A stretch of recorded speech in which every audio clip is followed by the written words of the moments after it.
here. We're going to go over today for about probably max 2 hours. That's as much time as I have. The thread that Name Redacted did yesterday in regards to the intelligence community weaseling their way into private business and how that works. And we've got a couple of awesome guests in addition to the author himself here. We have Kyle. And everyone knows Kyle by now, I think. But if not, he is a really, really brave, amazing whistleblower from the FBI. He's an exiled FBI agent. And we have a new person today with us, Amy Nelson, who's got an absolutely incredible story, which I've had the opportunity to get a little more familiar with. As a matter of fact, Kyle interviewed her on his show, and that interview came out this morning. So if you missed that, we're hosting it, a link to it at Uncover DC, or you can go right to his Rumble channel to see it. Before we get into the nitty gritty, Name, I hate calling you that. Can you do a kind of breakdown or summary of what we're going to be talking about today? And then we'll jump into Amy because she's on a short time frame, and then we'll go through your thread point by point. Okay. I started this account a month ago in December, and after Jim Baker was exited, whatever that means, from Twitter, after sort of not complying or not helping or hindering whatever the reporters were doing over there for the Twitter files. And then I was just curious who else, what other FBI or CA or whoever works at Twitter. So that's the first one I started with, and I found a trend. There were over 15 other ex-FBI, only a couple CIA, but that was really it. Twitter's a small company compared to Facebook and YouTube, Google, the other social media. So then I naturally looked at Facebook, and what I found at Facebook was even worse. There's a former CIA, high-level CIA intelligence officer, Kyle. He refers to himself twice, some as a senior analyst and then at another time intelligence officer. So I don't know which one is it, but he's the guy, Aaron Berman, who manages misinformation policy at Facebook. So he's sort of the Yoel Roth of Facebook. And then I looked at Google, same exact thing. There's 3 former CIA people that are managing trust and safety misinformation policy at Google. So the trend is not, it is common. And then, I was curious, why people are working there. And then I sort of ran the numbers, compared the companies. And then finally, I found this YouTube video that I posted. It's in the thread at the top of the spaces here, where Jack Dorsey and Sheryl Sandberg were testifying in front of the Senate Intel Committee, and we'll go deeper into the thread later. But Jack, if you haven't looked at it, you can see on tweet number 2, he asked the Senate for more help, and he referred to law enforcement and government as Twitter's partners, and that they have partnerships with these social media, with the government and law enforcement, and he asked them for more help. So through the Twitter file releases, it seemed like Twitter was pressured to censor, and same with Facebook. But that is, in my opinion, based on what Jack said, is not the case. They were willing partners. They had partnerships with the government, and they wanted to work with them, and they wanted their help to censor or, find misinformation, whatever it may be. So last point, and then we can hand it over to Amy, is I also looked at the trend of when Twitter, Facebook, and Google hired all these former Alphabet agency people. And it was clear since that 2018 meeting. Okay, so prior to 2018, Twitter had 2 FBI agents working there. Facebook had about 12, of all the agencies. And then Google, I just ran those numbers, they had about 8. After 2018, the numbers just spiked. So after 2018, after the Senate Intel hearing, the Twitter hired 15 FBI and 2 CIA. Facebook hired over 110 from all the agencies, FBI, CIA, NSA. And I just ran the numbers on Google, same exact thing, over 120. And just last year alone at Google, they hired close to 50. So the numbers are, this is all pulled from LinkedIn public profiles. So it's not, there's a trend here. And I finally tied it together with social media's, willingness to work with them. And maybe part of working with the government was hiring on their people. So.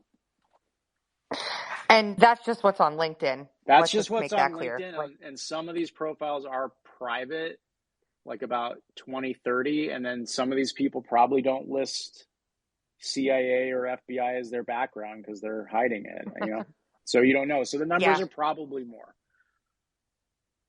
Yeah. So, no, Amy, you've got a little bit of a different in here from another massive company, which I would argue, given AWS does what it does, is sort of the same thing. So, Amy, I'm going to give you the floor. Just introduce yourself and explain to folks what happened with you. And then we're definitely going to do tweet by tweet name on that great thread that you did last night, because it's something.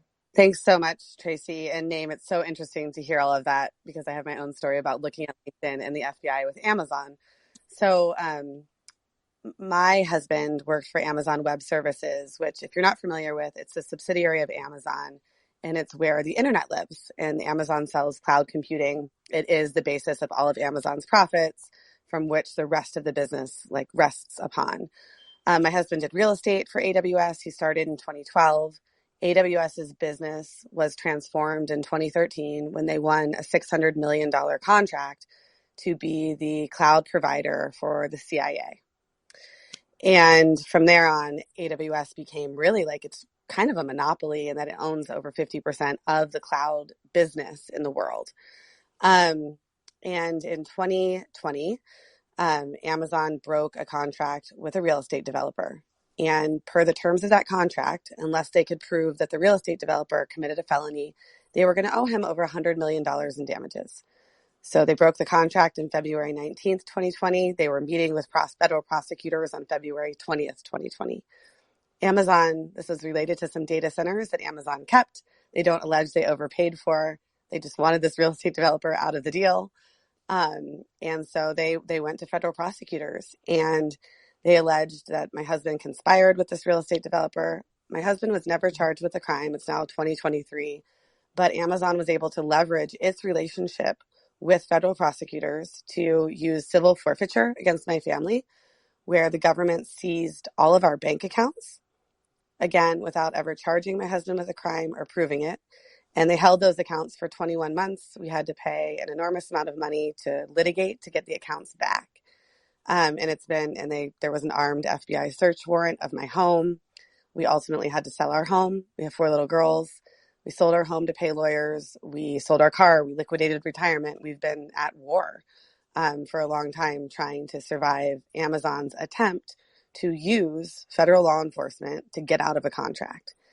And, my big question in all of this was, how the hell did Amazon have this kind of access to DOJ?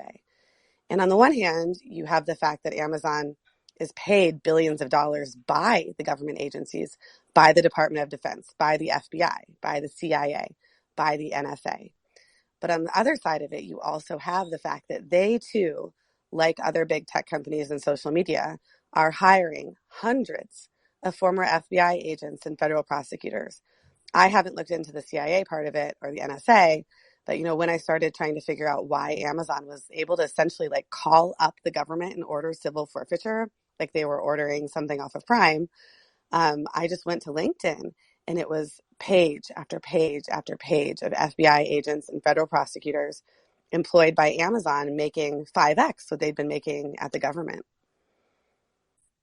Amy, that's crazy, Amy. I literally just changed my search results, and there's over 400. I never looked at Amazon because I don't see the social media aspect, but there's over 425 former.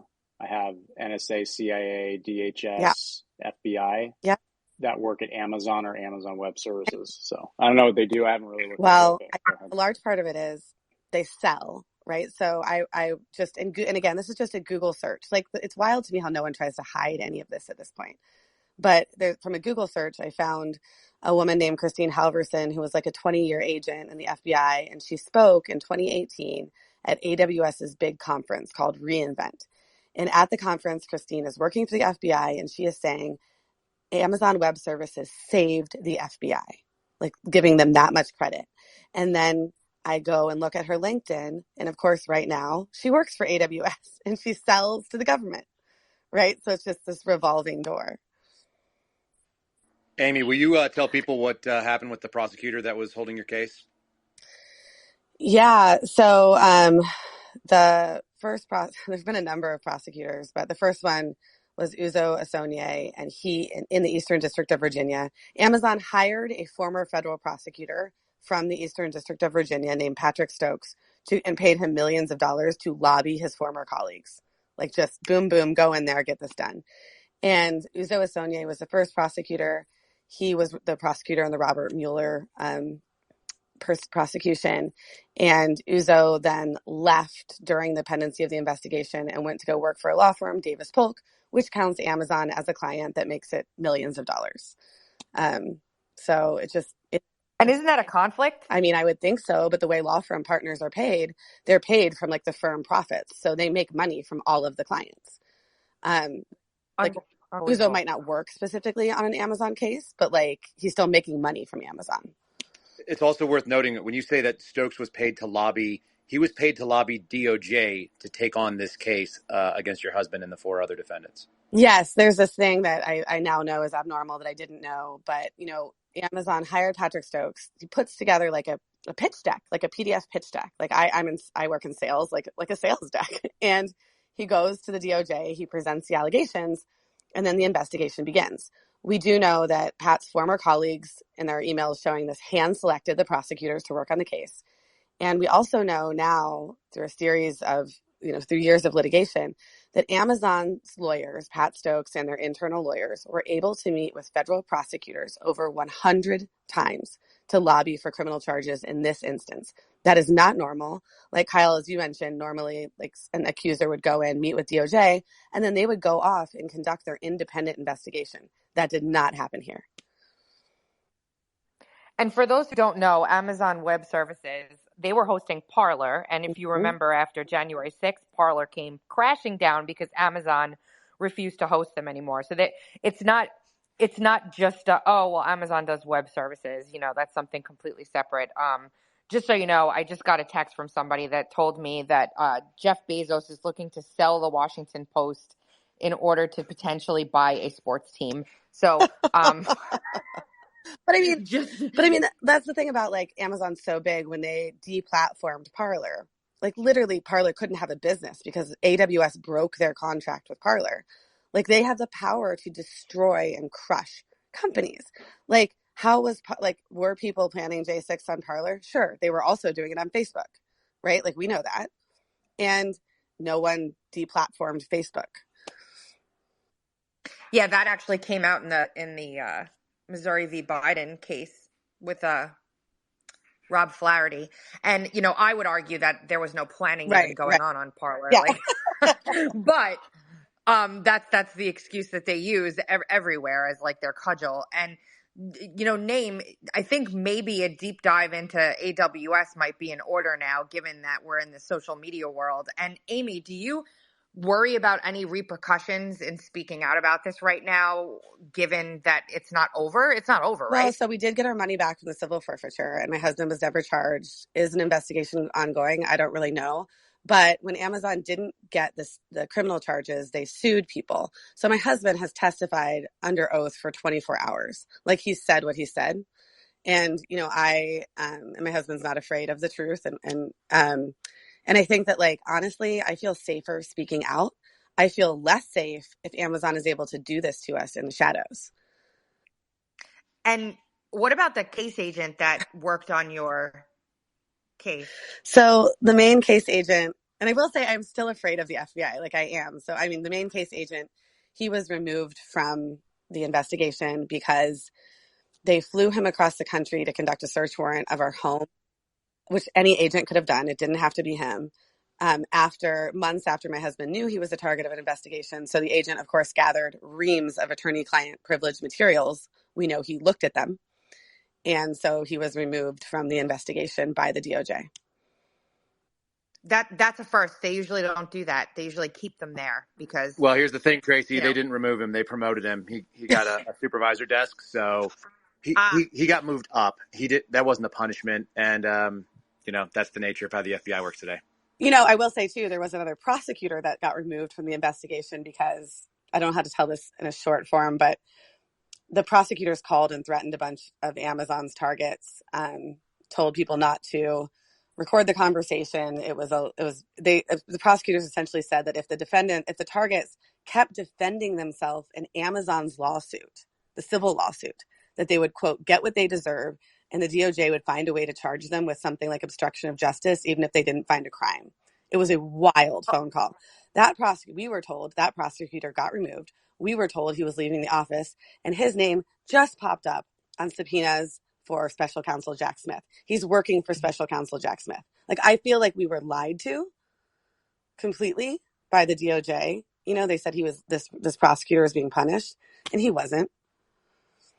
That's unbelievable. So in an in a civil case that has nothing to do with the criminal case that's ongoing, they're threatening the defendants in the civil case not to defend themselves in that case, or the reason they did it is normally when an accuser emails with DOJ, like Amazon emails with DOJ, we would never see those emails. If my husband had been charged with a crime, we would have never seen the communications between Amazon and DOJ. But because Amazon sued my husband and others, the communications between Amazon and DOJ were coming to light. The threatening phone call was made the week before. Amazon had to provide all of their correspondence with DOJ to the defendants in the lawsuit, and DOJ did not want anyone to see them. That's insane. It's a wild story. Wow. This is over $100 million, so they have no problem just trashing 5 people's and their families' lives, which is what people realize. And that's nothing to them, by the way. Right. Yeah, but it's something to them because they're willing to stomp on 5 people. Well, no, I mean, money-wise, financially, that's like a drop in their bucket. Correct me if I'm wrong, Amy. It is, but they don't like losing. They don't like paying out. They think that Amazon is so big that it acts with such impunity. I don't know if you play poker, but there's something in poker called the big stack bully. When you get so many chips, you can just do whatever the hell you want. You're not going to lose. And that's Amazon. I think they make Standard Oil look like a mom and pop shop. It's ridiculous. They're so big. And they have all the data on so many people that they're able to go and manipulate things in that way as well. So it's not just that they have money; they also have the intellectual and the information power. Yeah, and look, they have the former head of the NSA, Keith Alexander. He's on Amazon's board, making millions of dollars. As is Merrick Garland's mentor, Jamie Gorelick, who was the number 2 at DOJ. Why is the number 2 at DOJ on Amazon's board? What? That doesn't even make sense. So before this happened, did you learn any of this? Was this news to you before you got swept up into this whole nonsense mess that has been going on for years now? Or did you have some awareness of what the federal government was capable of before? I had no idea. And I'm a lawyer and I feel ashamed that I didn't know. And, I knew that Amazon had the CIA contract because it's public news, stuff like that. But I did not understand, that my husband could be accused of a crime and nobody asked him what happened. Nobody asked him what happened. Nobody asked him a single question. He was accused of a crime. I did not know civil forfeiture was a thing. I did not know that your money could be taken like that. And it was all just so that he couldn't fight. Right. And I think I've realized over the past few years that we don't have a criminal justice system. We have a legal system, and we have one that doesn't seek the truth, but seeks to win. And and they do very often. Oh yeah. I know that we are so fortunate to still be standing. I think, it's a series of events, and I believe, our faith that has gotten us here, but we shouldn't have been here. All the odds were against us. It's the perseverance. It's the spirit. If for those of you who want to read a really great piece about everything that Amy has gone through, if you go to her account and you click on her pinned tweet and read that article. It's well worth it. This journalist from Entrepreneur chronicled her experience from start to finish. And if you want to hear her tell her story, definitely check out Kyle's podcast from today, because she goes into detail about her story with him. And I haven't gotten through the whole thing yet because the day's been hectic, but I'm sure that we're going to be speaking tomorrow. There'll be more here, because we always say getting light on this stuff is so important, especially when people are brave enough to speak out about it. So God bless you, Thank Amy. you. A shameless plug, Amy, and also just a compliment to your honesty. But I watched it last night because I just wanted to see how it was, and I thought I would just listen to a few minutes to see how the audio came out. And my wife's looking over, and she's like, "Why do you have tears running down your face?" Because it's really emotional, like how awful these people are willing to take somebody's life and toss it in the grinder simply because of their own interests. There's no other way to say it. And it's a powerful thing to listen to, and it's emotionally, very close to my heart as well, because of just how close it mirrors the story that went on with me, as my friend Garrett, my friend Steve, who's up on this board, how much they came after us. And so, we felt it in a real way, but I know, I'm really appreciative of you just giving us the opportunity to kind of share that with people. It's 90 minutes. It goes really fast. I looked up. Friend who's also on here for introducing me to Kyle, who's been a great friend of mine. So thank you. And just to let everybody know, we are from probably, or like at least used to be, ideologically different places, which is fine by me. I mean, listen, this is a big club, and we've all got to do the right thing to take down the bad guys, whether you agree with me on government-run healthcare or not. Yeah, I mean, I don't care. I think that, just so everyone knows, by different. So I was an Obama fundraiser. I spent a lot of my life working for Democrats, but I feel politically homeless now. But also, I just think that it's incredibly dangerous for any party, either party, to kind of glom onto the FBI. Like the way the progressives are now, it's shocking to me. And I hope that we can all come together and advocate for the reform that all Americans deserve. It's the only thing that's going to work is this hand holding across. It's the only thing that's going to work. So, Agreed. And you are wildly successful in your own right. I mean, I've read your story, and I'm like, I need to talk to you. Like, I need to talk to you. Hey, I like to help women make money. That's what I do. So, well, yeah. I'm your woman. I'm right here. So thanks, Amy, so much. I appreciate you. And we'll chat tomorrow. You can hang out here until you got to go. I will. Yeah. Okay. Awesome. So, Name, let's hit up your Twitter thread that you did last night. And you introduced it at the beginning. If people have joined late, let's do one more quick intro of this before we take it piece by piece. Okay. First, Barry, did you have a question for Amy? I did have a question. It's kind of a naive question, but since there's an attorney and former FBI agents, I thought maybe it wouldn't sound so stupid if the rest of the audience might be thinking something similar. But when we think about Amazon, for instance, and hosting these, or choosing not to host these social media platforms, is there a way to disrupt that industry? I mean, I have no idea how web hosting works, and I guess probably many other people don't. But when I think about people like Vivek Ramaswamy, who are disrupting investment funds, right, and taking it off ESG, I guess, is web hosting that hard? Is there a way to decentralize it, or find a way for good, honest Americans to create a place where people can go and host their site and not be beholden to some of these powerful companies that are in bed with the government? So that would be my husband's domain, but there are smaller companies that host the web. So, the big ones are Amazon, Microsoft, Google, Oracle, Meta, but there are smaller independent providers. And I'll try to look up some resources and share them with the group. Okay, with my websites, I always just use GoDaddy or whatever. But when you think about somebody like Parler just not being able to have a home, for lack of better words, you just wonder why can't they create their own, or can't benevolent billionaires, instead of creating all these harmful issues and all these World Economic Forum based ideologies behind what they do, why can't we have a parallel economy where people can still be as rich as they want to be. Billionaires can still make tons of money, but they can do it by hosting good people and good businesses. I feel like there's this strange kind of trajectory that our country has been going towards where it's like people are doing like dirty deeds for money, but there's a lot of money that could be made in good too. And it's just, that's where I feel like it's naive, but there has to be a solution. Barry, Rumble is now offering hosting, by the way, just so you know. They've built up their back end and they're hosting Truth Social. So there is alternatives, or are alternatives being built right now. And you're right. 100% agree with you.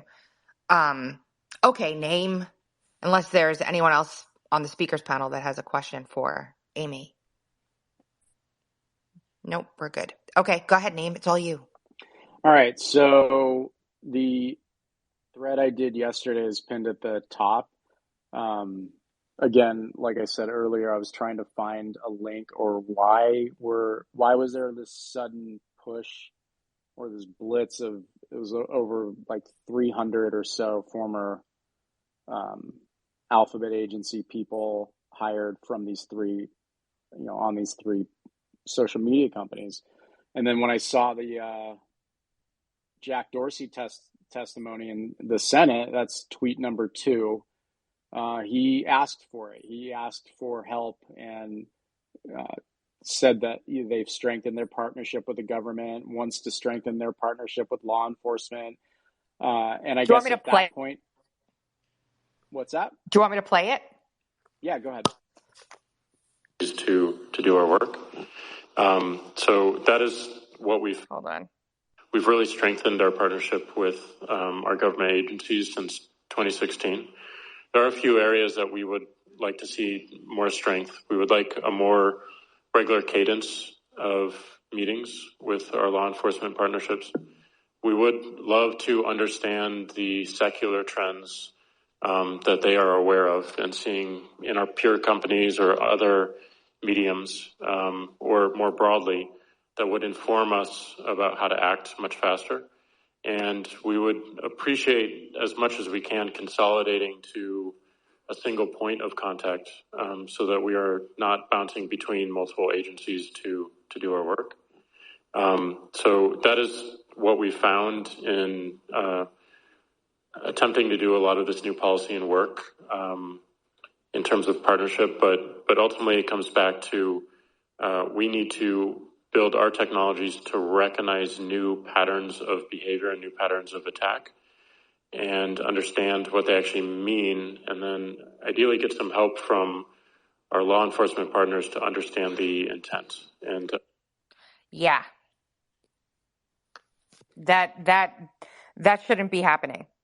Okay, so just so everyone's aware, this was a open hearing on foreign influence operations used of social media platforms. So when you hear Jack talking there, he's not looking for partnerships with law enforcement and government to, go after, like, say, child exploitation or any sort of, that sort of a thing on the internet. It is strictly talking about misinformation and, possibly foreign influence operations on social media. That is the context behind that.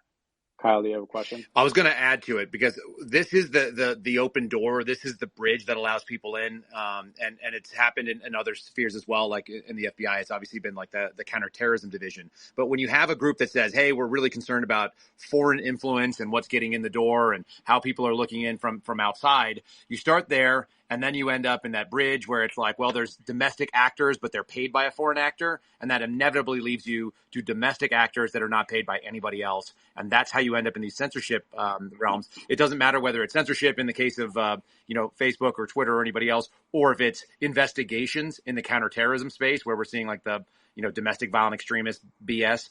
These are the same tools. Like once the doors open to these communities, they inevitably creep. That's the nature of what, these government entities do. Steve, do you have a question? I just wanted to point out, I think that you just said, Name, this was about foreign intelligence and foreign actors, not about something that I think everybody else would find necessary, like child exploitation and child pornography issues. Having worked on that violation, I can tell you that in dealing with social media, they are extremely uncooperative when it comes to seeking, account information. They always are very loath to provide more than you request. And at the same time, the interfaces that they have are very slow, and they're even quick to pull the trigger on notifying account holders that you might be looking at them criminally. And if that's the case, then all of a sudden you have the hook, the fish on the hook, and then it escapes. So it just kind of shows where the priorities are, even from Twitter standpoint or from social media standpoint, that this is obviously a cause that they believe in. Yeah, actually, to caveat what Steve just said, just even in my current position, what I do, and then looking at how easy it was for them to just send emails about censoring people. I mean, I have to go through a process through Instagram and all these companies. And like Steve was saying, I mean, they kind of push back on things, and it deals with actual real crimes, whether it be organized type of units or crime units or whatever, just to kind of get IP addresses and all that just for locations. I mean, so it is definitely interesting that it was as easy as just sending emails about, blocking somebody or censoring people over just speaking and stuff like that.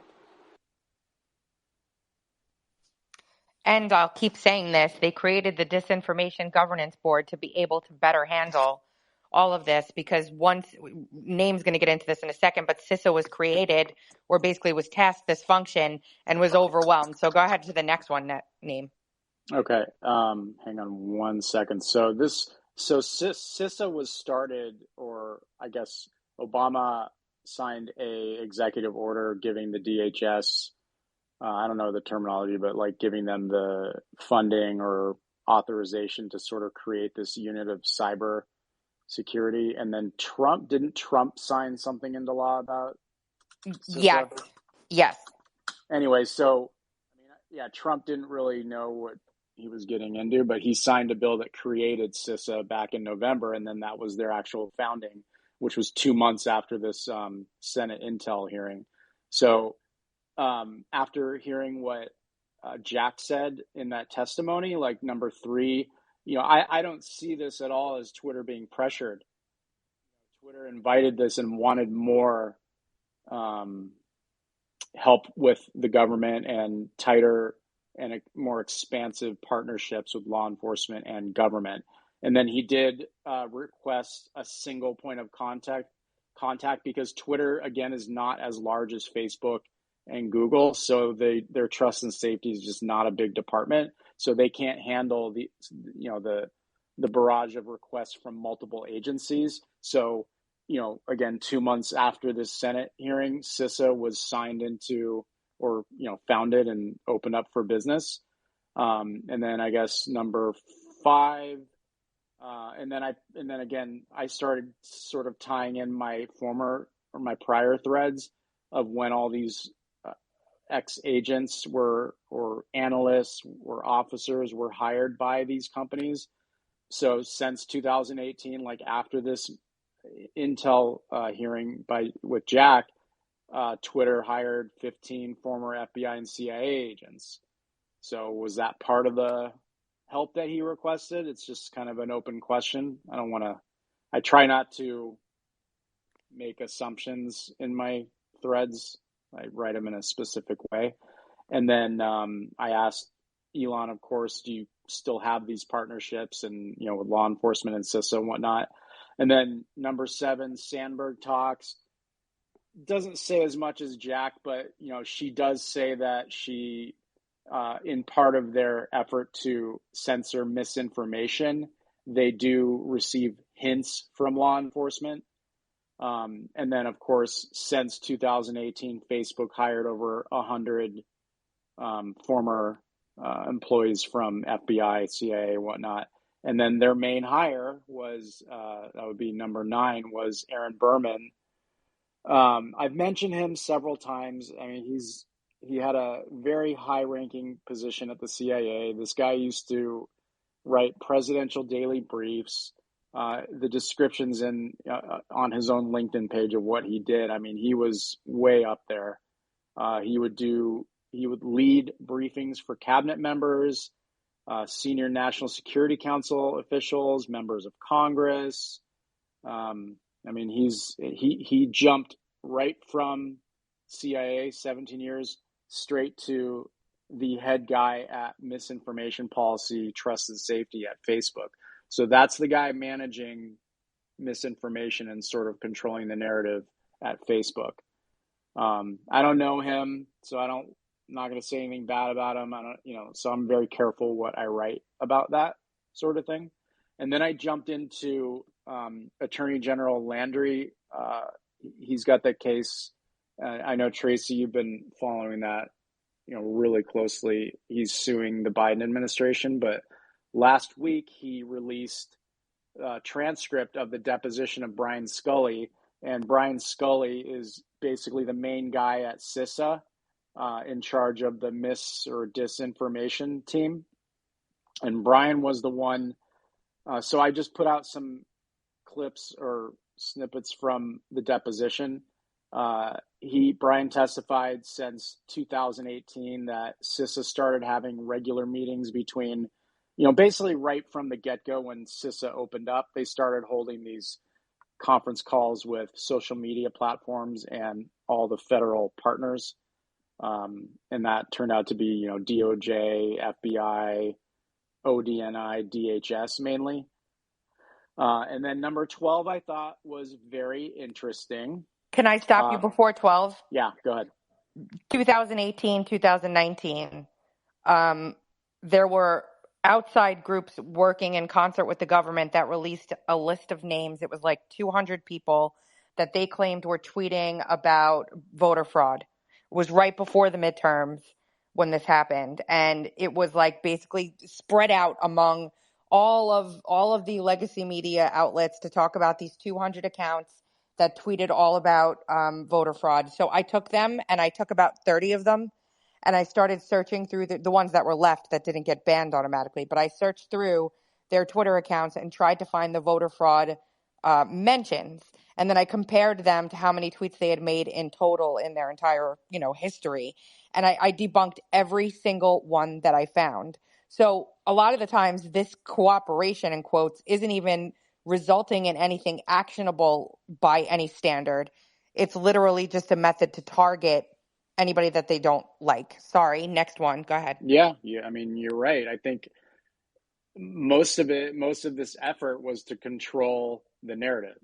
They call it misinformation, but they were, and then, if you guys have all seen my Facebook thread, I go into detail of Aaron Berman, and everything I found is all public. Anyone could have found all this information, but when I'll just talk about this for a second, but the YouTube clip that Aaron Berman talked about what Facebook's doing for COVID, he was very detailed and clear how they get their information from health organizations, which I assume CDC, WHO, whatnot, and they basically amplified what he called the authoritative information. So they made sure, whoever uses Facebook on your feed, that you're seeing what they want you to see, that is pro, the COVID narrative and pro-vaccines, so that people would get vaccines. And then anything that was anti-narrative would be de-amplified, or warning labels would be added, or outright suspension and shutdown of private groups or whatnot. So back to the thread number 12, CISA made Facebook the industry lead. So in this deposition, Brian Scully would have private calls with Facebook to set the agenda for the bigger call with the rest of government agencies and social media companies. So I just thought that, again, was interesting. What was, and I asked, was Aaron Berman the primary contact at Facebook, and did he help set the agenda? Maybe it's a coincidence. I don't know. Who knows? But Facebook was in charge of this effort. Facebook was basically the partner with CISA to set the agenda for these conference calls with the government and social media. I think Facebook's the biggest. So what's crazy is we had this discussion in DM, but I found that super interesting because if you look at the Flaherty result from Discovery, the emails, Flaherty, who's at the top here, outside of CISA, is constantly scolding Facebook that they're not doing a good enough job. So from CISA's vantage point, Facebook is the lead.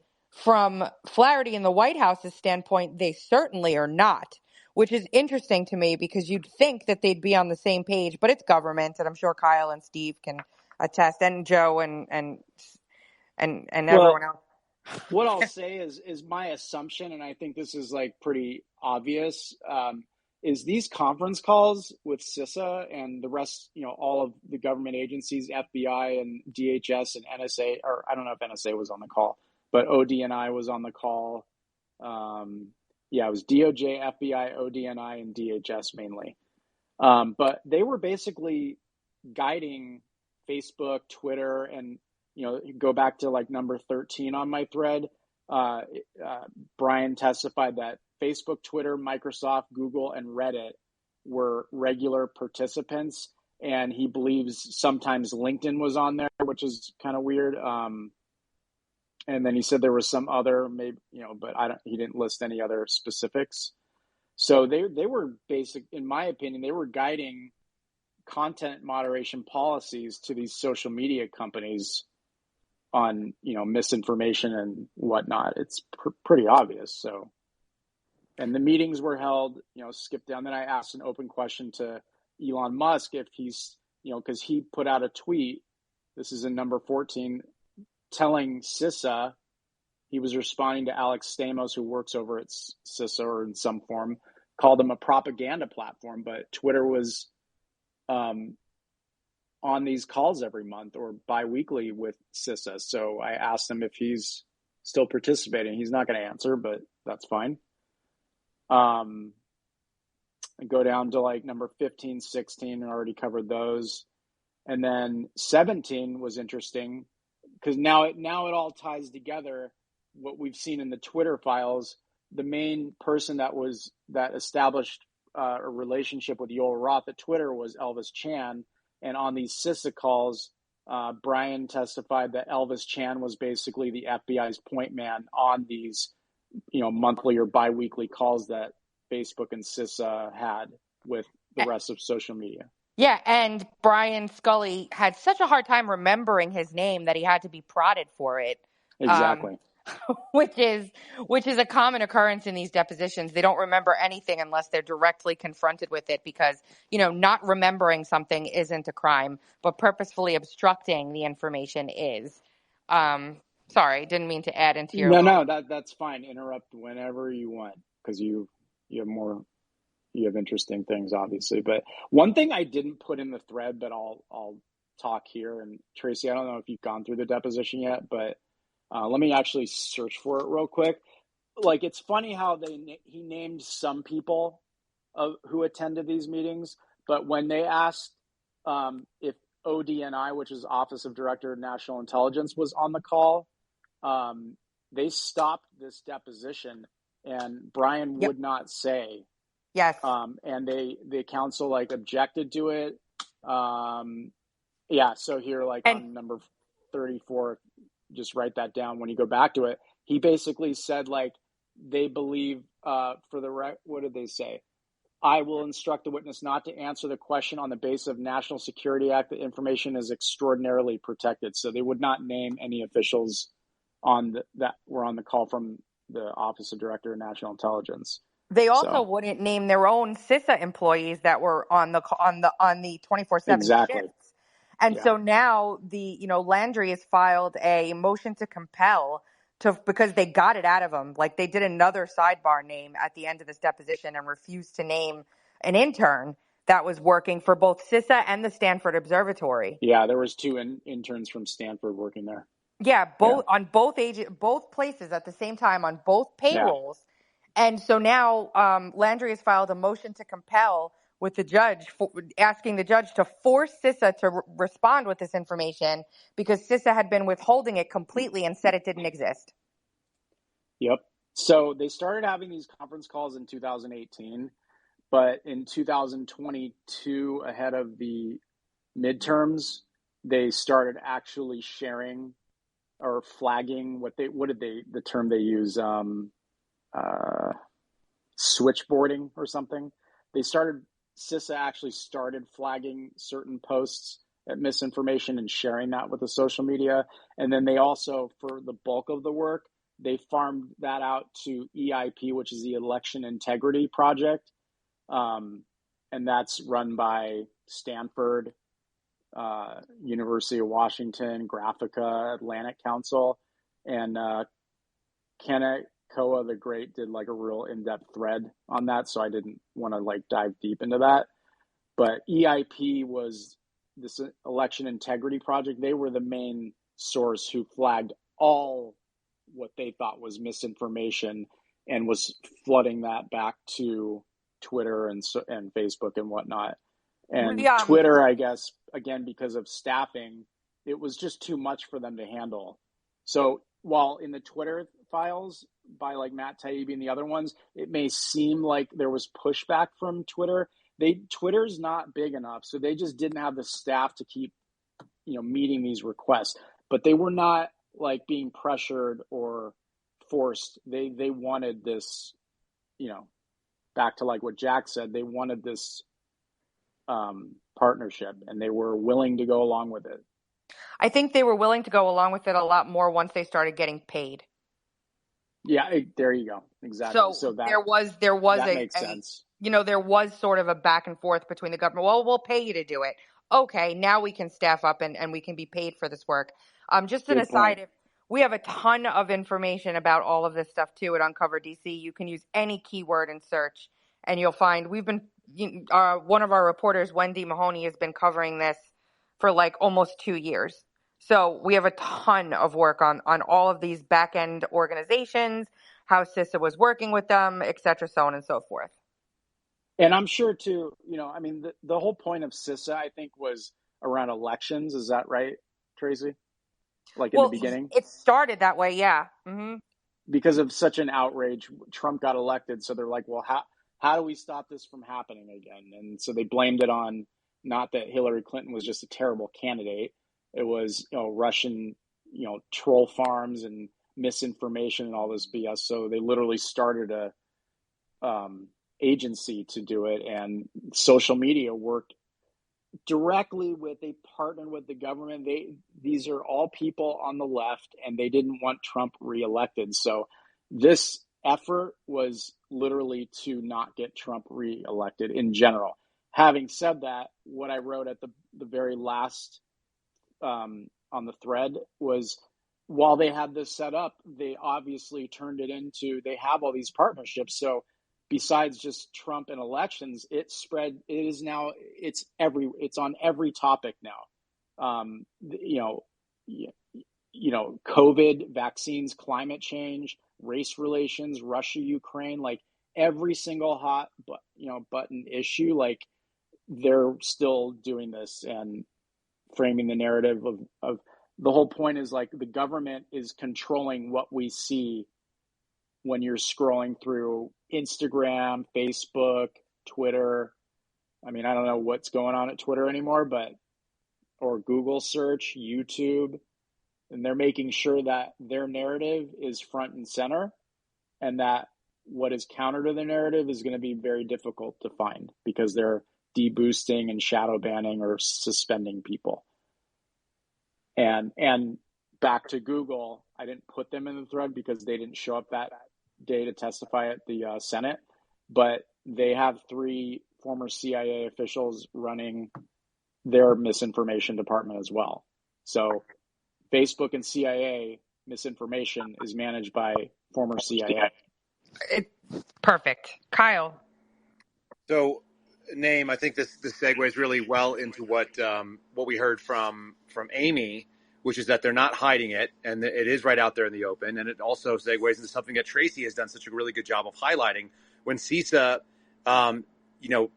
puts a term like cognitive infrastructure in their mission set, that tells you that not only do they think that they're going to be dealing with the infrastructure of actual, the physical, the wires, the actual data that's crossing around and that's going through servers and cloud and so on, but they actually think that they should be policing and regulating what it is that you are thinking. And the only way to do that is to regulate what you see.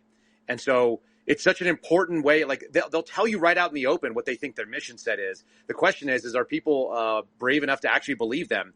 Because that's what they're justifying their funding based on. And the depth of quote unquote cognitive infrastructure is infinite. And so it gives them an infinite mission set. And that's why all these things keep coming out. Like it shouldn't shock anybody at this point. And obviously the people that are probably in this space are not shocked, but they should be appalled. And we should be trying to take action about it. And I'm really just grateful that you guys are out there exposing this stuff and doing the deep dives into the places and finding the wording that government entities and private entities that are cooperating with them are using, because it's very important to see what it is they're actually saying about themselves, because I'm sure they're being honest about it. You know what's crazy, Kyle? Somebody, a good friend of mine, Adam, just shot me a text on Signal and said, all of this while the SolarWinds hack was ongoing. Maybe they should have been spending their resources somewhere else, because that's true. And we dug into SolarWinds a little bit. That was the most massive, huge thing, and barely any attention was paid to that SolarWinds hack. Barely any. I mean, it is all about priorities. It's about where their funding is. It's about what their motivations are. And to Steve's point earlier, and Naeem also touched on it, it's like they could be doing any number of things that we would all say are good and we want our government involved in. But they don't have any interest in that. They're not interested in doing, stopping the exploitation of children, not interested in stopping fraud against the government. Like if you guys knew the amount of money from the payday protection loans that went out that were being scammed, just wholesale scams, by federal, entities, and the bandwidth to even handle them. If it's not like a high 7-figure or like a mid 8-figure scam, they don't even touch it. Like people walked away with millions and sometimes tens of millions of dollars. They had 0 employees before the COVID, thing happened. And we printed all this money and literally handed it to people, sometimes foreigners, who just opened up had physical space with no one coming into it. Because my team was actually dropping video vans outside of these like empty warehouses where they were claiming suddenly they had like 150 or 250 employees and they had 0 business up until that point. And we just walked away with that. And that's not what we're spending our time on. We're spending our time on what you guys think and what people are willing to believe, and whether or not we can justify foreign influence. And so we can go after, individuals and censor their speech. It's insane. When does it end? It just keeps going. Naeem, when you did your initial thread, the very first one that you did, how many of those people that you found have now locked down their socials? On the FBI one, hang on a second. I would say there was like about 17 or so, and probably 14 are scrubbed, but I archived them all, but like almost all of them, or they changed their name, or they took FBI off as their experience, or Twitter off as their work experience. Like in some way or another, almost every single one of them, except for maybe 2, changed their work experience or just outright deleted their LinkedIn accounts. As I said, I archived them all, but again, I'm not going to post it because I don't know these people. I'm not trying to this isn't an effort to mess with people's lives, obviously. And there's no obvious accusations they're doing anything wrong. It was simply just stating facts of there are 17 other people at Twitter that were former FBI. But the problem was my initial thread on the FBI to New York Post. They did an article on it, and now that is included in Jim Jordan's first investigation and letter he sent to Christopher Wray. Literally, the New York Post article with my thread, and Jim Jordan lists all 15 of those FBI agents, and he wants to know all communications if there were any, between those agents and people currently working at the FBI. So that's probably why. But yeah, most of them scrub their LinkedIn accounts right away. And so I just want to say 2 things. Number one, this is why independent journalism and what we do on socials is so important. You don't have to have some big media company behind you to make, news that's basically, either national or global. That's number one. Number two, The only reason why I mentioned that is because a lot of people have said, well, what, former IC folks aren't allowed to make a living. Of course they are. But you wouldn't think that they'd be trying to hide it after it was found out if they weren't worried about it. It's the same thing like with what Libs of TikTok does, exposing the crazy TikToks of the left. They get mad about it and lock themselves down afterwards. But we're just showing what you're doing. If you're not proud of it, why are you doing it? Right? So that's the biggest thing. Like, I'm not, none of us would run away from anything that we've, investigated or written about. Michael has his hand up. Go ahead, Michael. Yeah, thank you for. Sorry, I haven't put my hand up again. Thank you for letting me speak. I was talking with Naeem a little bit yesterday and the day before, but amazingly, I was able to connect with Jim Jordan's office, and I will be testifying on behalf of this 911 emergency report. But what I found most damning was that when I submitted to Twitter saying, you guys are reply deboosting, you're shadow banning, you're doing all these things to my account, their reply back was like basically I put it at the bottom in the tweet replies, but if you read it, it's kind of unbelievable what they said back. They basically said Twitter reserves the right to censor whoever we want, whenever we want, for whatever reason we want, and even if that's you telling the truth, we're going to censor you, like. And if it harms Twitter's bottom line, basically. So I emailed back saying, well, I'm going to be going to testify before Congress on this report. And all I've been doing is putting out this information about this Swedish company that's controlling our 911 emergency services, and they sponsor terrorism. So in my reply, I posted, so does that mean Twitter also sponsors the same thing? And suddenly, like within minutes, they undeboosted, reply deboosted, all of those things. They took them all off my account. So it's almost like, kind of a sense of showing these corporations that, like, if we're going to pay to be members of your, social service and you're still going to censor us for telling the truth, that's absolutely ridiculous. And I just think that has to come to a stop. I've seen a lot of that happening too. I don't know about you, Naeem, but like a lot of people are like, oh, I'm search banned. Happened to Steve. He was search banned and everything banned for like a week or so. But it seems to fall off. Like, it's almost like once somebody catches that it's happened, it gets fixed. It's good for a little while, and then somebody in the corner puts it back on. But that's really great news that you're going to be testifying. When is that happening? Do you know? In the next quarter, they said. So we really have to prepare because it's obviously pretty important. But what we need to do is create like a media blitz and a campaign, bringing awareness to it, because these are the very people that control like the literal nodes on the internet. So if they want to censor you from like a trademark perspective, they can very easily do that. And so it becomes this battle for us to get our voices back and essentially implement what I see as the best solution, being an internet bill of rights, because on the internet we just don't have rights. The companies can do as they please, apparently. Yeah. Amazing. So I'm gonna share a little bit of a personal story. I told you, Tracy, and Kyle, and Jim is up here too. My brother helped me, sort of with the language on a lot of these threads. I did most of the research on them. I did the rough drafts, and then he sort of helped me. He just helped me out a little bit. But he has an account on Twitter under his real name. He never tweets. He follows about 100 accounts or so, and I think only our mom and maybe a friend is following him. He has 2 followers. It's really a nothing. He's had the account for 15 years on Twitter. Never tweets because, well, we'll get to that. The other day, like 5 days ago or a week ago, he was just randomly suspended. No reason. It's a private account that he doesn't tweet from.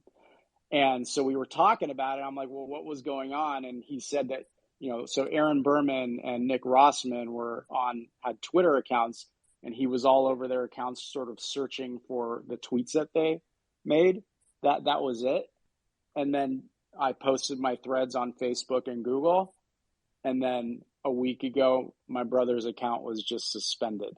And Twitter gave him just the most ridiculous. They basically accused him of being a bot, of like following people, unfollowing to like gain followers, but it is a read-only account of his, and they ended up unsuspending him. But like there are bad actors still at Twitter. I don't know who they are. I don't know if they're the FBI agent. I don't know who it is, but in trust and safety, there are people in there not doing good things, and I don't know how Elon Musk is gonna sort of root them out, but not good. Go ahead, Steve. That's crazy, by the way. Go ahead, Steve. Yeah, I mean, I think my wife's trials and tribulations with her Facebook account, or that story's kind of out there. Tracy, unless you want me to touch on it again. But before I do that, wanted to go back to what we were talking about with Jim Jordan. I had the opportunity to meet the man last night briefly, but in seeing his interfacing with the media in the last week, where he's named myself and Kyle on Joe Pag's show, on Sean Hannity's show, on Dan Bongino's show, I think that we're kind of breaking through to these guys. I think it is registering with them. And he knew me last night, and actually dropped both of our names in his speech at an event in front of 2,000 people. So I think that there has been progress made, certainly on Kyle and my part, and I think with these issues that are being brought forward as these spaces are taking off and they're snowballing, I think that's going to be a natural outgrowth that it'll reach his ears for these issues as well. Yeah, I mean, again, we have to just keep on screaming and make sure it doesn't go away. And that's the thing. Like, if we get tired of it and stop talking about it and not keep hammering it, it goes away, and then they get their pass and they don't have to do anything. The farm, go ahead. Yeah, so Name Redacted was talking about, there still being bad actors at Twitter, and, I think that's pretty much clear to everybody. And, I wanted to add to that just the organizational structure of Twitter and kind of what's been released in the Twitter files so far, right? Like how they have all these different teams, whether it's the global policy teams, they have their escalation team, they have trust and safety, they have, all these different teams. Then external to that, they have partnerships with all these public government facilities, right? The FDA or the CDC or whomever declaring, what's misinformation. And then beyond that, they have the AI, model building that they conduct, right? And training manuals that they create for deep learning and machine learning that goes on. And at that point, the public agencies are able to kind of absolve themselves of guilt. And so someone at the FBI who's employed by the FBI could come in and say, we need to ban, this word or this phrase or all these variations and so on. Then there's no hands-on, like FBI didn't do that kind of in a way. They're able to get out of trouble. And we don't know the scale of that. And without really drilling into a Twitter files, like data AI sort of area, we're not going to get there just yet. And so I think we got to be more patient. But I know people have been asking Musk for that. But if you guys, have a sort of way to do that, I think making that a key area would be really good. I'll stop there. Thanks, Tracy. Sure thing. Good point. Hey, Name, am I allowed to tell folks real quick before I call on Michael again our little brief history together from years before the ban? No? Okay. I'll tell them another time. You little put me on this. I'll put you on the spot next time. Okay, go ahead, Michael. Tracy and I have known each other through Twitter and other things for 7 years now. So it's pretty crazy. Yeah. Okay, Michael, go ahead. So I actually, last week, just before I'd gotten the news that I was going to be able to testify, I had a whistleblower come forward from basically the New York's NSA, 60 Hudson Street. And crazy enough, is last night I was talking to him and he told me that he was part of the team that actually implemented the AI that would auto suspend or auto suppress accounts.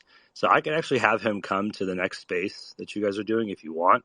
And have him speak and kind of talk about that entire, because I know your next space is on 5th generation warfare. So he has no problem talking about all of that stuff. And it's really super interesting because when it's not your hands on the dial, right, you're able to call that technology, put it through a third party, and then now you're abridging the Fourth Amendment, right? And they do it through that Fourth Amendment third party doctrine. So, you know what's crazy that you mentioned that? It might be a good time if you're okay with the name. Steve wrote a column for us a couple days ago that was so interesting, and I was like, how the hell is he going to make this leap? And he somehow made it, and it's right in this realm. Steve, do you want to talk about your Third Amendment argument that you're making? Because it's crazy, but it's give us everyone a summary in case they haven't read it. Sure. Kind of in response to Ray being over at Davos, and I knew everybody was really upset about the comments he made about the collaboration that the FBI has with private industry, and we all know that means social media and big tech. And I know that everybody's going to jump all over First Amendment concerns and Fourth Amendment concerns, but there's a reason our founders put the Third Amendment as the third out of that 10, pretty close to the front. And I think it's worth considering the merits of it in light of new technology. So we have access to these virtual assistants like these Amazon Echoes and Siris, and then we have social media apps on our phones. And if we interface with the government, back in those days, your main interaction with government was military. I mean, it was a red coat, it was a general, it was a appointed governor of your territory who had been in the military. But now, with this fifth generation warfare that Kyle and I talked about the other night on his podcast, government's so much more. So really, it's any representative of the government. And if you're using these devices in your home and the content of your private conversations and postings is intercepted by private companies and then just given over to the government for their review, there's really essentially no difference between that and a British redcoat sitting there jotting down notes on you or listening with his ear up against the wall. So just analyzing the Third Amendment through a privacy and intelligence gathering issue, I think is worthy of doing now. It was a brilliant column if you haven't seen it, not just because it's on my website, but because it was a brilliant freaking column, because Steve's a brilliant writer. Seriously, he pumps out stuff and I'm like, wow. What did you name it? I forget the title of it. Do you remember? Let's Talk Quartering Soldiers. Yes, that was it. It's right up at Uncover DC under articles. Awesome job, Steve. And he was on Emerald Robinson today, and actually I was too. So Emerald talked about you in my spot, Steve, as well. I think you did a great job. Okay, Justin, your hand's up, and Kyle. And then I want to hear from Jim and Mike too before we go. Hey, Tracy, thanks for having me on. Name Redacted, thank you so much for doing that thread yesterday. Again, a lot of the information you had was already out there, but the fact that you were able to weave all of those myriad pieces together was so invaluable, and that's really what's needed right now. I mean, there are so many lawsuits, so many FOIAs coming in. I mean, I'm just searching Document Cloud daily for different keywords, and I'm so surprised when I sort by published date how much new information there is on this stuff. And I think that's what we need, both that historical weaving where you put Scully's deposition in context, but we also I don't know exactly how we're going to do this, because most of the information that we're tracking down now is a year or two old. It's kind of historical crimes, if you will, that we're forensically putting together at this crime scene. But what's really needed also is someone who's kind of on top of where the pieces are moving right now. Like, I know it was mentioned that who is it? The vice president Vijaya Gade, right? Don't know if I'm pronouncing her name right or not. Forgive me. I hope she is. But the idea is, I understand that she's contracting now with the CISA, as you have all of these various characters, the former general counsel there of Twitter, all moving on to new places. We need to know kind of where they're going so we can keep a listening ear there, because those could be very, very important moves. And I don't know if anyone has suggestions on how best to do that, but we do need I think Document Cloud has become the de facto sort of centralized place for all the FOIA and discovery and deposition products there. But we do need more siphoning into that. So thanks for doing that. Thanks, Justin. Appreciate that. I mean, it is a little complicated because, when I was writing the thread for yesterday and going through the deposition and taking screenshots, I'm trying to put it in order, like in the correct, like kind of chronological order for the reader. And I'm constantly seeing new information and then moving things around. And it's it work. definitely helps. If someone has like a lot of energy and wants to put together the master timeline, I know Epoch Times had a fantastic infographic on the Twitter files the other day. I thought that was done very well. And Epoch is doing great stuff over there under Jan and crew. Like they had, I just checked the depositions. I haven't put it out in the tweet yet, but they basically FOIA'd the FDA for any information on the infamous horse ad that they ran about ivermectin, right? And they came back with a bunch of emails where the internal comms people and web people were crowing and just laughing and giddy over how many new followers they got on that big push, and then they turned it into an ad. It was a little bit disgusting knowing the background of what transpired there, but just those sort of pinpoint pieces are really valuable. How great as they laugh while people die all over the place because they can't get access to ivermectin. Yeah, this is hilarious, Justin. You are correct. Vijaya Gotti, the one, right? She's actually she's on CISA's board now. Yeah, she's on the right. We got to keep track of those players when they leave Twitter. I'm looking at it right here. Unbelievable. It's not unbelievable, actually. CISA.gov, and it's the CISA Cybersecurity Advisory Committee. And I haven't looked at all these people, but yeah, she's now no longer at Twitter, and she got her, little golden parachute paycheck, and now she's on the board of the CISA committee. Disband CISA. Kyle, go ahead. Yeah, unbelievable. If that doesn't tell you that these people are activists and that they are attempting to accomplish a goal, and it doesn't really matter where they're at to do it, that nothing will. So we're talking about a lot of the things that are in the light, that are the overt pieces of it, that are publicly being discussed. I wanted to kind of also shed maybe just an image on it and put people's mind aware that the FBI director obviously talked about this at Davos, the danger, the quote unquote danger of private technologies that can be abused and, make it difficult for the FBI to do their job spying on you. And that's been a concern of the bureaus going back at least maybe 2014. It might have been 2013 when Jim Comey was talking about the Going Dark initiative, which is to say that the bureau was concerned about end-to-end encrypted actives, privacy type minded companies, which we should all be using. If you're not taking things out of the DMs and going to places where you actually have some control over your data, then you're a fool at this point. And, they have names for these things because they're projects, they're priorities, they are on the docket and being discussed. And I wanted to throw it over to George. If you guys don't see, George is up on the panel here. He's under Senior Chief EXW. George was an SIA, a senior intelligence analyst or a supervisory intelligence analyst at the Bureau, also with the NSA previously. And I know he has a lot of information on this. He's got his hand up, so it's a perfect time for him weighing in. But, these things have been talked about for a long time, like over a decade. And it's worth knowing that they're out there. And then you've got to go out there and do your own research to decide, what sort of risks you want to incur when you're engaging online as well. Go ahead, George. Okay, so thanks, Kyle. So I just want to adjust the optic here that folks, the aperture that people are using to look at all these shenanigans that are going on. And a brief history will help.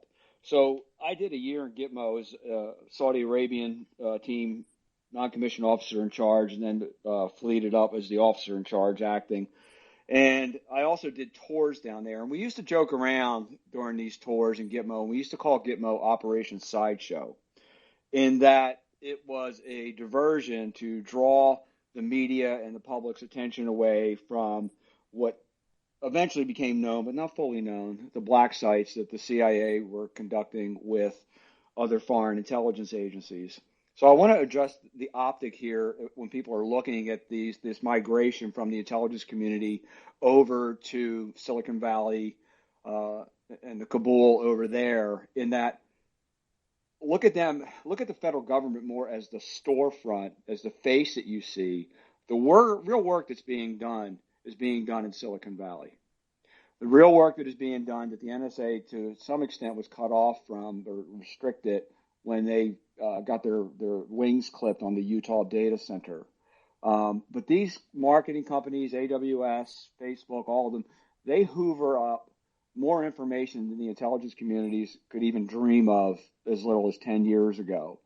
So as you're doing your research, and I will as well, adjust my optic and look at it more of that what takes place in Washington is more Operation Sideshow, and where the real work is being done is off books, out of the line of congressional oversight in the private sector. And the line between, like, they're not following legal process to get this information, correct, George? So there's a free flow of information without subpoena, court order, or anything moving back and forth. Right, and then all that can be data mined, synthesized, married up with higher levels of intelligence that's been collected, and then formulate policies. So, this is, like I said, I'm convinced based on over 40 years in the business that what we're seeing now in Washington is Operation Sideshow. It's a storefront, just like a web page, front page. All the real work is being done elsewhere outside the scrutiny of congressional oversight. So if we're receiving all this information from whether it's court ordered subpoenas or, whatever, what aren't we getting? It's basically like an underworld of unaccountable bureaucracy, shielding itself as big tech, because from what you're saying, basically big tech is really the IC and covert. Absolutely. Because they're accountable to no one. And since there's no, with all due respect to the men and women on this forum here, there really is no real independent journalism going on where people are actually digging around trying to gain some sort of insight as to what's going on. So there's no accountability. There's no accountability from the protectors of the First Amendment, and there's no accountability from a congressional oversight standpoint. And we're seeing this. So it's Operation Sideshow. We can scream and holler all we want, and I will. I am working with Congressman Jordan's office as well, but hey, George, it's not the whole iceberg. Most of the iceberg, 4/5 of it is underwater.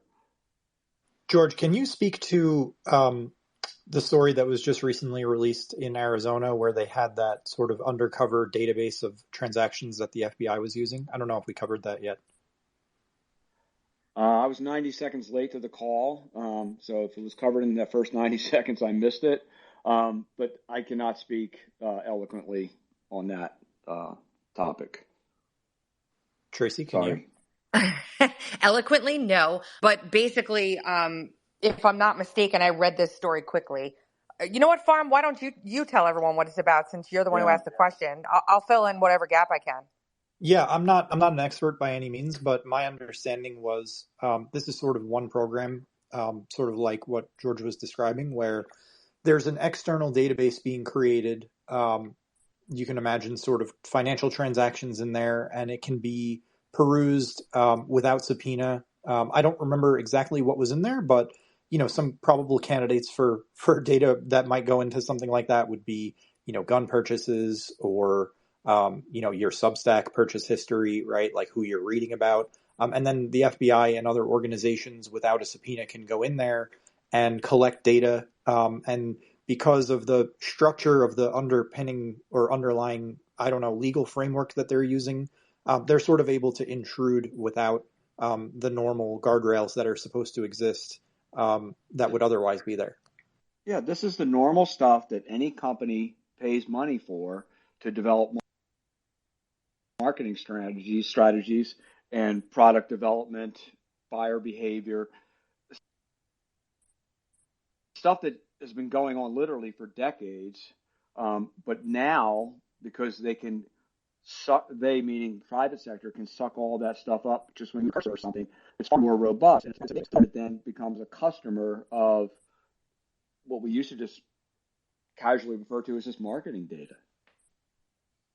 The same way they use that data to triangulate locations and then say that is inaccurate data when it doesn't suit them. basically, cell phone triangulation, etc.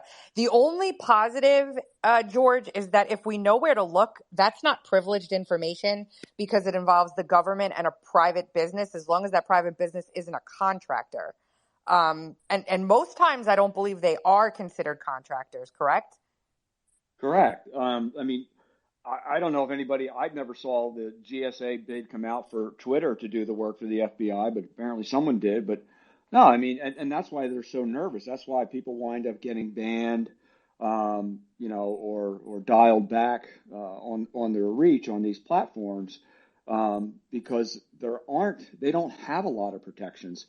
And that would be a good indicator in the iterative process to look for, are these companies looking for greater protection from the rabble rousers that are seeking that kind of information?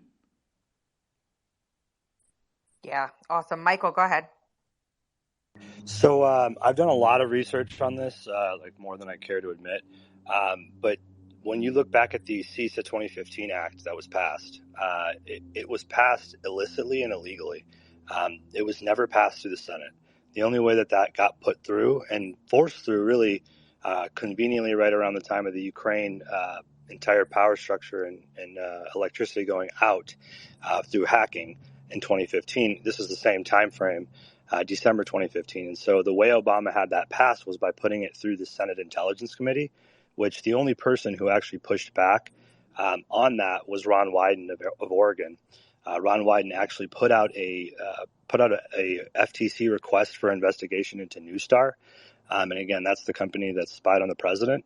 Also has been spying on the Oval Office since 2001. So it's pretty damning. But when you think of it from a CISA perspective, like they allowed through that bill, CISA 2015 Act, they allowed basically what are called hacks and then hackbacks. So it's offensive and then basically defensive cybersecurity. So if you just simply say that, yeah, Russia hacked the election, well, now all that hacked data through, for example, CrowdStrike would go into CrowdStrike's private server, and they would have key access nodes to all of the intelligence agencies' same nodes as well. Because what are they doing? Well, they're protecting their infrastructure. And so when DHS, Jay Johnson, the clown, dubs critical infrastructure and voting infrastructure a matter of national security on January 6th of 2017, the same day that Obama gives away oversight of the internet, we have no way of proving. That's why you can't have any data entered into a court of record and have it be accepted, because all of that data can be remanipulated or shifted or changed before it gets to be seen by the judge. So without oversight measures of the internet, we're never going to have a free or fair election. So we have to fix those things. Otherwise, we won't have a voice. They'll start going into our bank accounts. It's going to get pretty bad if we don't fix this problem. Hey, and for everybody here, I really highly suggest that you take 10 minutes out of your day and go read the Erickson report that Michael did. Michael, we've spoken before. I'm using another name, I think, on our other chat, but his dive into that is a pretty good case study on something that's kind of tangentially related to this, but it's all in the same airspace. It's the technology aspect. I'll stop there. Cool. All right. Good stuff on the space. We have about a half hour left or so. I figured we would take some questions. Name is the best at doing this. Mitt, you have your hand up if you want to ask a question. Yeah, I'm going to just check my understanding of the framework for all of this information that free flows out from our communications devices. If I understand it correctly, and that's why I'm asking, there's a system called the backbone, which is basically the three telecoms control this backbone, which is the cellular or the fiber optic network that broadcasts everything that we do, everything that we use, our emails, our texts, every communication device. But prior to that backbone, there's something called upstream, which is what NSA uses. And I think the NSA uses all the upstream data collection, Facebook and everybody else has access to the backbone. You can look up things after it crosses onto the backbone. But before it gets there, the NSA, from my understanding, sweeps up everything. Metadata, everything prior to the backbone, every bit of private information about you. And I just want to make sure that I understand that correctly. Yeah, so if you go through my first thread on the Erickson report, actually what happens is the ISPs provide that data to the DNS, and the DNS resolution provider is Neustar, and that's run by the CIA and MI6. So it actually gets circumvented before it even reaches the NSA, and that is Neustar. So it's like super, super, super important. It's very technical, but at the end of the day, if we don't fix it now, these people will have carte blanche access to everything at all times, which they probably already do. Michael, what's your background? I actually worked lead portability for the mortgage industry for 12 years. And so that allowed me to kind of understand the back end of how things move and flow. And then when I found out that whole industry was fraud, they put a target on my back, and I quickly left that industry and went into investigative reporting.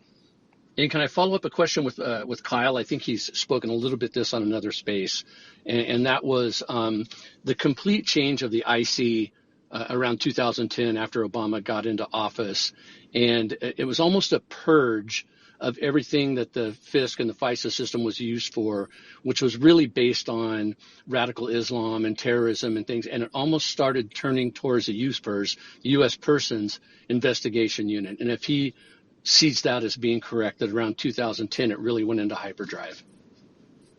I think George is also a really good point, so I'm hoping he'll weigh in on this. But the stuff that I've seen you want to go first, buddy? I'll tag team afterwards. It's up to you, Kyle. I mean, Kyle and I talked about this at length on his podcast a couple weeks ago. But yes, you're absolutely right in your observation that did radically change in 2010 when ISIS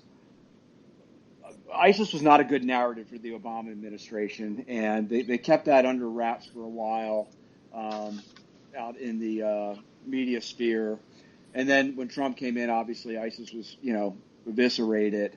But the threat from international terrorists in this country dropped off precipitously, even during the height of ISIS. We had a few radicalized Americans that were willing to pick up the banner of jihad and carry that forth here in the country. But in terms of a large-scale international terrorist attack, that pretty much ended with, and I know people are going to laugh at me about this, but it's just like a concrete barrier, but TSA, hardening of the cockpits, and a few other small changes to our lives, they pretty much stopped that. And then when KSM, Khalid Sheikh Mohammed, wound up down at Gitmo, which, by the way, I highly recommend the book Mastermind, when he was locked up, that pretty much took the threat of international terrorism off the table. But in the meantime, you created this huge industry and infrastructure out there, and 100 more senior executives in the intelligence community, and that needed a boogeyman. And so the focus shifted, and then it became people who vote and think the wrong way. I know I just used some hyperbolic language, but essentially that's what it became, because we lost the international threat, just like we lost the Soviet Union in 1992 as an existential threat. We had to have a boogeyman. Michael Crichton, in his works of fiction, writes about this very well in State of Fear. We have to have our country in a constant state of fear in order to keep things going and keep the money flowing. And I was in the field at the time, and the change was dramatic and like overnight. And I remember we used to sit and look at each other and talk like, hey, what just happened? They literally went in and completely dumped everything previously. When I say they, I mean the IC community, the training divisions.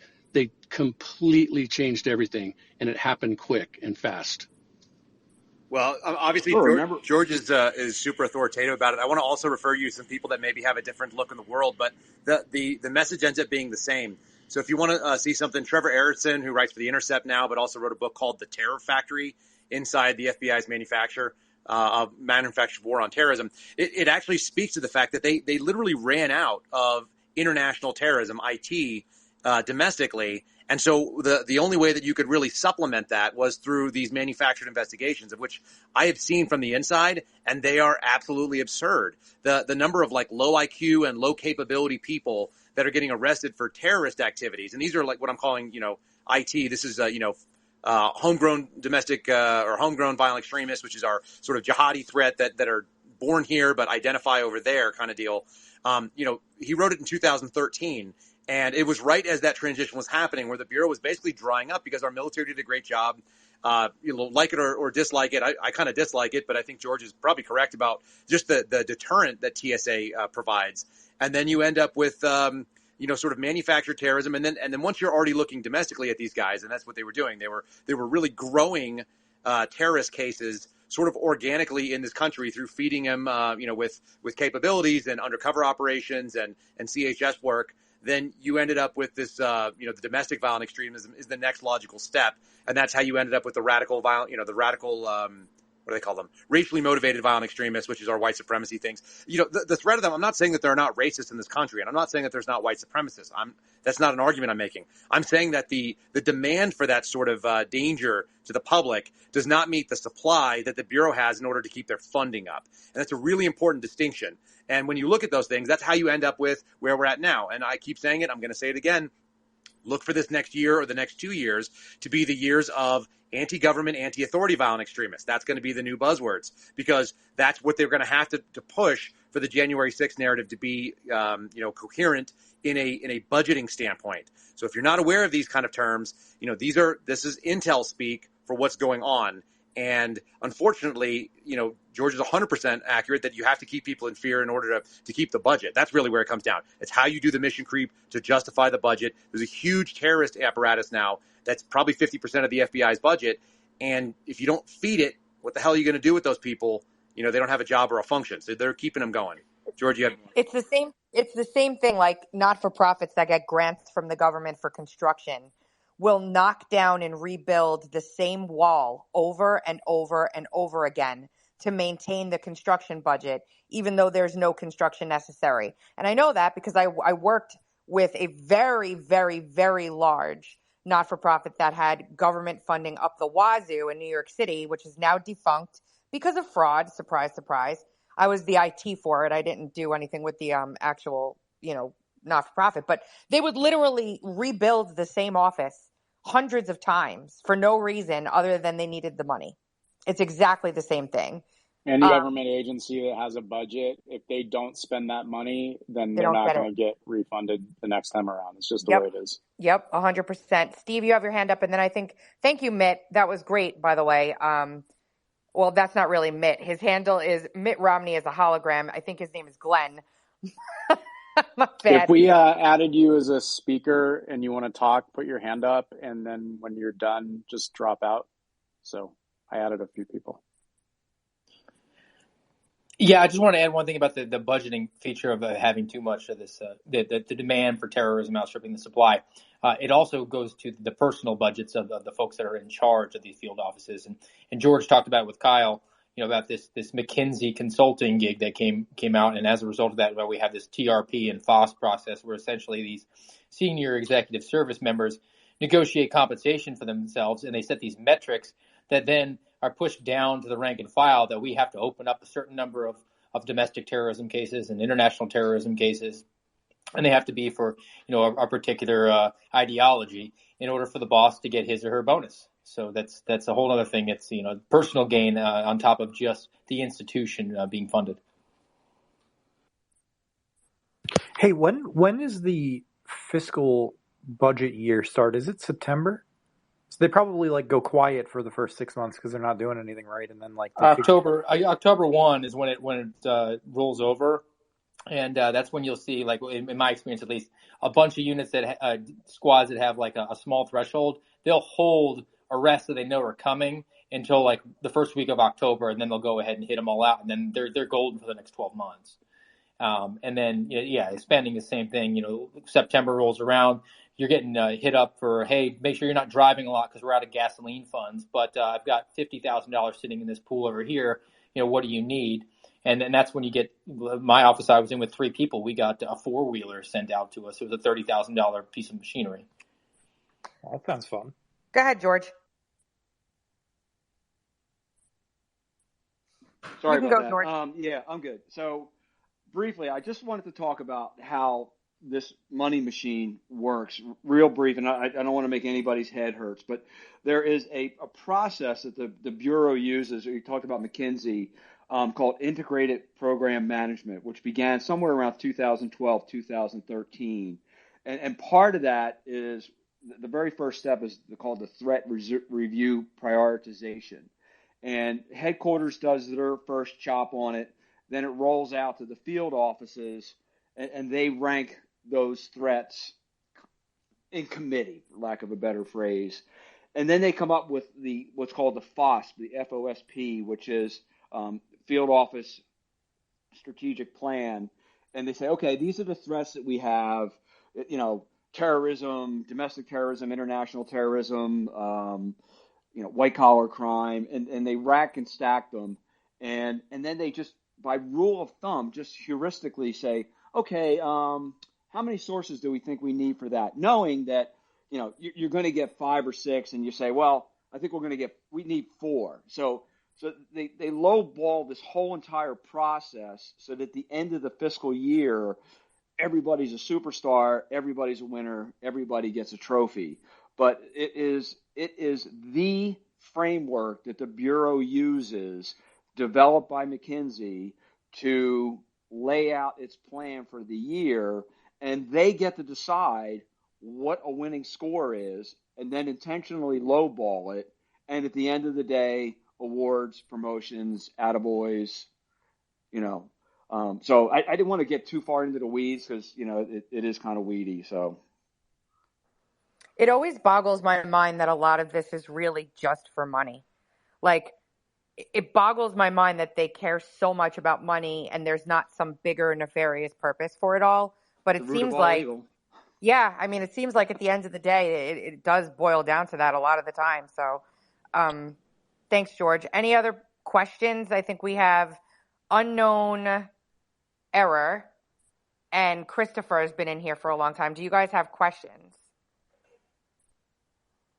I got a question for you. I don't know, maybe you guys spoke on it earlier or something, but I got in kind of a little late. But all Chris, these layoffs. Fix your mic. We can't hear you. You guys hear me now? You sound like you're in a horrible aluminum can, but yes, we can. I thought he was in a Well, kind of. I'm in a tractor. Yeah, I'm in a tractor plowing snow right now in the Northeast. But I got a question about the big tech layoffs and stuff. Is that just a coincidence that everybody's laying off thousands of people or whatnot? But I have noticed recently that I've been able to post a lot of stuff that before I was getting silenced for and getting booted off, like Facebook and things like that. I didn't know if anybody could speak on that, if that is due to some of these layoffs. Maybe they're being investigated or things like that. I can answer that. This is just a typical business cycle. We've pretty much been in a recession since April, May. It was sort of noticeable of last year. And, I guess whatever agency in the government that officially acknowledges we've been in a recession, they won't call it. We've had 2 quarters in a row of negative GDP growth. The employment situation is sort of muddled because we have so many job vacancies. There's 2 to 1 sort of ratio of open job availabilities to, basically since COVID and people working at home and getting put on stimulus checks, people don't want to work now. They want to take as much handouts as they can. But this is a typical cycle we're seeing that when the Federal Reserve sort of shifts their policy and now they're tightening policy and, money's, more expensive to borrow. The first industry that always gets hit is the housing industry. And then you see it sort of flow into Silicon Valley and tech. And this is it's just very normal in the cycle because they overhire and overspend in the boom times. And now we're not in the boom times. Ad revenue is going to get hit. So they're all now just doing layoffs. That's just normal. And there's going to be a lot more.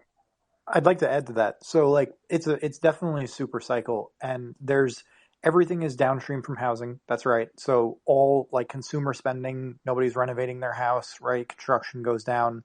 It's all kind of a lagging indicator. The shoe just hasn't dropped yet, and there's the potential for when you start seeing mainstream media putting up news about, don't be fooled, there's a recession still coming, it's like, it's only a matter now of whether it's going to be a super prolonged mega depression or a standard, decline in business cycle activity and then, come ripping back higher. Things like the housing market now are going to be a little different because there's lots of institutional money that's waiting on the sidelines to buy up all of the houses that when they drop in price, people, that's how you'll be owning nothing and renting your house forever, basically, because after this cycle comes to a close, right, and the housing prices fall out, there's going to be a new buyer, which is large multi-billion-dollar institutions that didn't exist last time, where it was dependent on the consumer. And by last time, I mean 2008. There weren't, companies that were out there scooping up thousands of homes a month.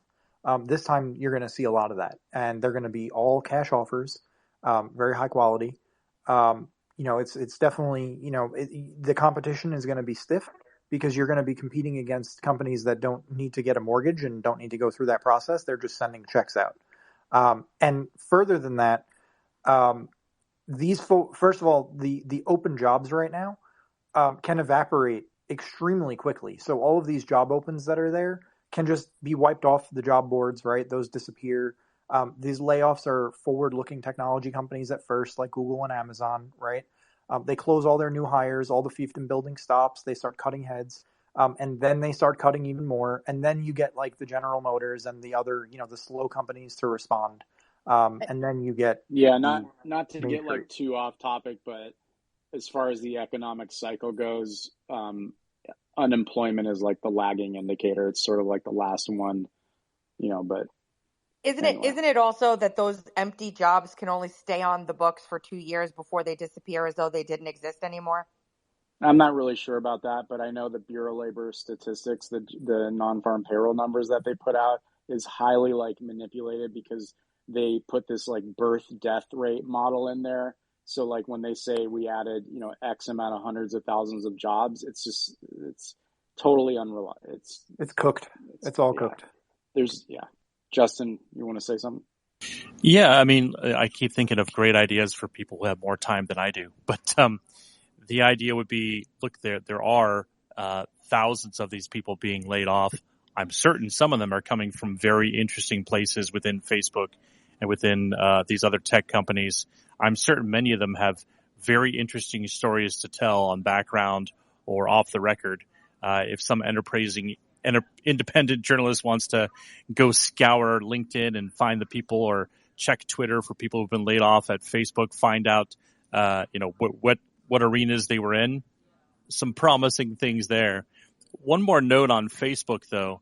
Look, I think, what Name Redacted brought up, what some of the FOIAs from some lawsuits, including my lawsuit, have brought up is that Facebook is so massive and Twitter is just the tip of the iceberg in many ways. I mean, look, the revenue is at Facebook and Meta is 40 times that of Twitter.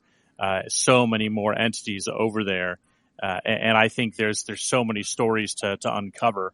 You mentioned Name Redacted in your thread about the monthly or biweekly meetings they had. Look, they had weekly meetings with the CDC and with the HHS on all of these suppression issues, and that was from 2020 on. And so there's lots of things to delve into and try to uncover here. So if anyone has time and fewer kids than I do, have at it. Everybody is giving a pass to the biggest elephant in the room, which is Google, which is YouTube. Yeah. They're taking huge pass on all this right now. They're not being talked about as much, but I have a feeling that that's going to change very soon. Wink and a nod. It'll come out through. I think it's going to come out through these attorney general lawsuits, Tracy. We're getting there. Absolutely, 100%. Want to take Callie? Hey, thanks for hosting. It's a great space and it's definitely very informative. The other elephant in the room in terms of the job issue is the great number of the working corporate working world who were the first to be mandated for the shots. and who are now injured and sick. If you've looked at, I put a post in there tagging Ed Dowd. If you check out his data, it's really shocking how hard that demographic has been hit. And then John Bedoin, who's another one, I'll put his name in there so you guys can have him too. He's got death certificates from Massachusetts that just show catastrophic death data from the shots of what's really going on. I mean, everyone's making a big deal about the myocarditis, and what his information is showing is that the myocarditis is less than 1% of the deaths that are occurring in people. A lot of it is, and he's got it broken out by ICD-10 codes. A lot of it is cardiovascular, cancers. It's literally devastating.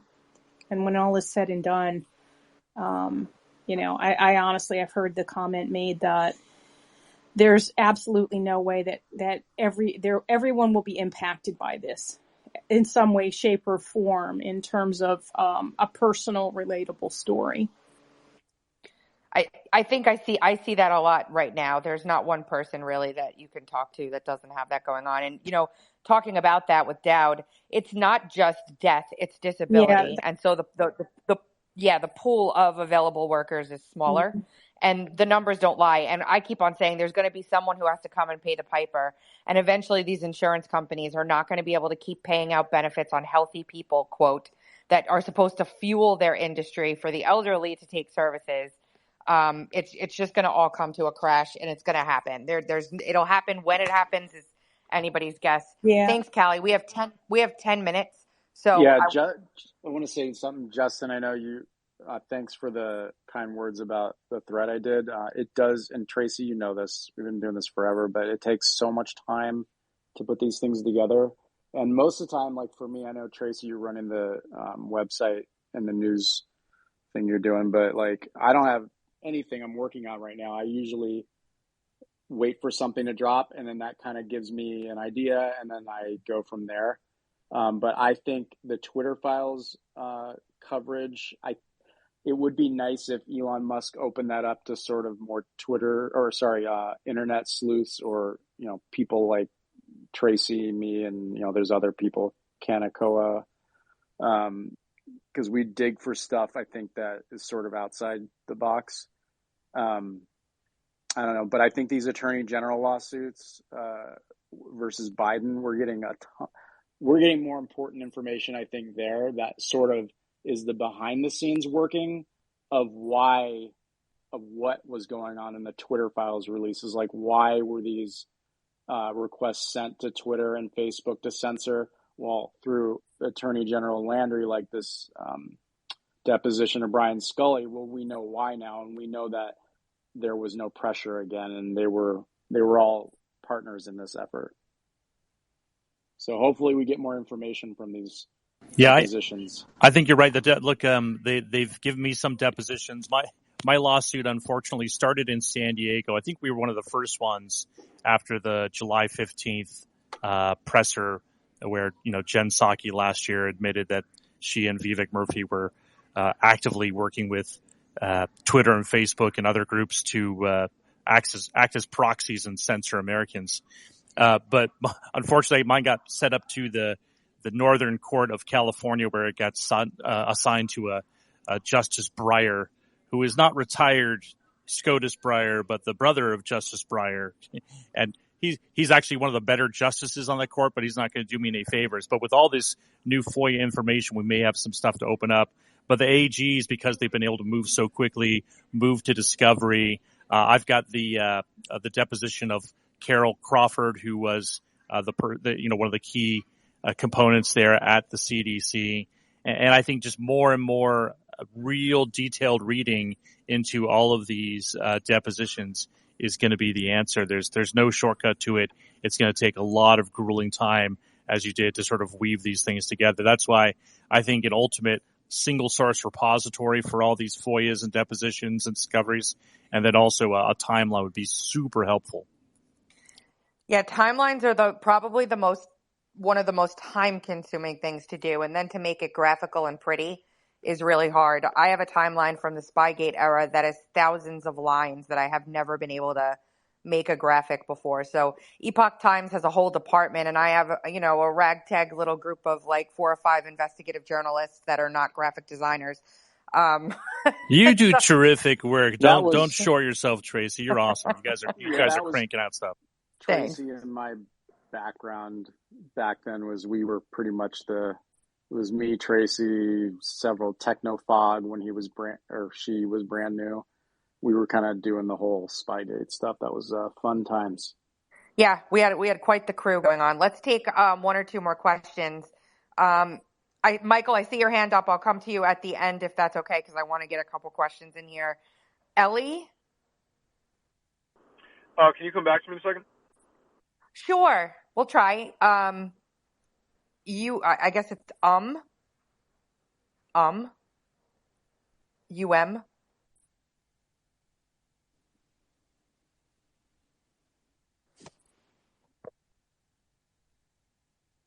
Okay. All right, Michael, I guess. Yeah, go ahead, Michael. He just popped up on my screen. Leather. Did he? Didn't say anything. Didn't say anything. Okay. So did you want me to have that whistleblower show come on Wednesday with the AI? I will tell you, I'm not sure if I'm going to be able to bring him up to the stage on Wednesday. Only because I have a whole presentation I'm doing with him that might take 2 hours. Okay. So I don't want to say yes, have him come, and then not be able to bring him up to actually get into anything. But I would like to do a space on it separately. Yeah, of course. I'd love to go over the information I have. I could tell you that there's really no other off ramp than this Ericsson Neustar story, because as soon as they move past and when Trump got into power, he had the FCC cycle back the internet basically back to 2014. So for some odd reason, since Biden's been in office, they've not been able to get a 5th chair into that FCC committee. What they would do is roll forward that internet. If they do that, we won't have access to that data, and it's gone forever. Aye. Well, I don't know. Is there anybody else who has a question?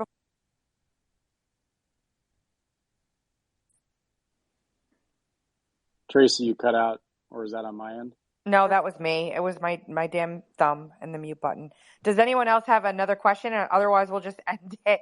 We'll just end it early. Stop laughing at me, Kyle. You don't get to laugh at me. Anyone? Hands? No? I want to thank Name here for doing incredible investigative work and throwing that thread together for everyone. And thank you to Kyle and George and Justin and Farm and Joe and Michael and Steve for being here today. Really great informative space, quick wham bam 2-hour space, which is unheard of in this world. So God bless all you guys. We'll be back soon. Thank you, Tracy. Thank you. Ciao. Bye.